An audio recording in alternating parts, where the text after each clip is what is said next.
खंडे परस को शोभिजय सभा मध्य को दंडे मानव शेष अवशेष धरन हार बरिबंड। प्रसंग इसका होगा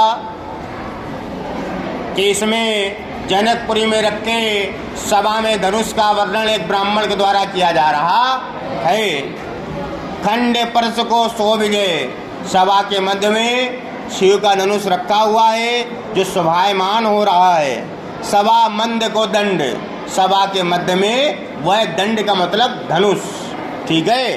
खंड परस को यानी जनकपुरी में जो शोभिजय, जो शोभा का वर्णन हो रहा है, जो शोभायमान है, मंच है, उस सभा लगी हुई है, सभा के बीच में वो दंड यानी धनुष रखा हुआ है।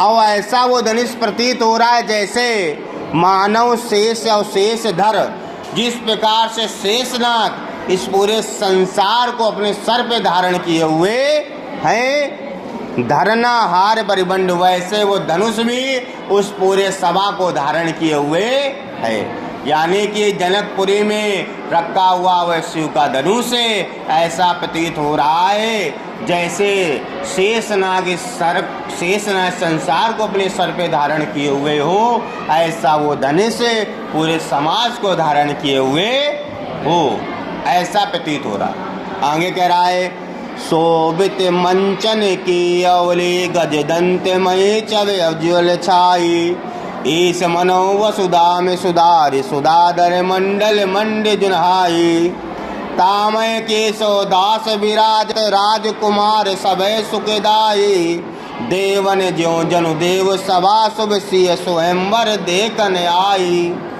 कहने शोभित मंचन, वो जो मंच है, मंच की शोभा जो है वो एक बाय एक मंच बने हुए हैं। वो मंच बने हुए किससे हैं? अवली गज दंतमयी, हाथी के दांतों से मंचों का निर्माण किया गया है। छवि उज्ज्वल छवि, और वह छवि उज्ज्वल यानी प्रकाशमय प्रतीत हो रही है। और वह बना कैसा है? चंद्र की आकृति से बना हुआ है। जो मंच के जो क्रमबद्ध मंच बने हुए हैं चंद्र की आकृति से बने हुए हैं, और गज के हाथ दंत यानी हाथियों के दांत से उनका निर्माण किया गया है। हाथी का दांत श्वेत होता है, चंद्रमा भी श्वेत होता है, यानी उज्ज्वल छवि यानी प्रकाशमय वो मंचन दिख रहा है। ईश मनो वसुधा में सुधारी, और चंद्र को धारण करने वाले एक ईश्वर है। कौन है? बाबा शिव चंद्र को धारण करते हैं। तो करें ईश के यहाँ यानी ईश्वर मनो वसुधा, मान लो धरती पे सुधार आ गए हो, सुधाधर मंडल मंड जुनाई, जो इस मंडाकार आकृति की शोभा को बढ़ा रहे हैं। वह मंडल यानी वह शोभा, वह मंच ऐसा प्रतीत हो रहा था, ऐसा लग रहा था जैसे प्रभु शिव जी इस धरा पर आ गए हो, उस मंचन में बैठे हुए उस चंदाकार आकृति की शोभा को बढ़ा रहे हैं।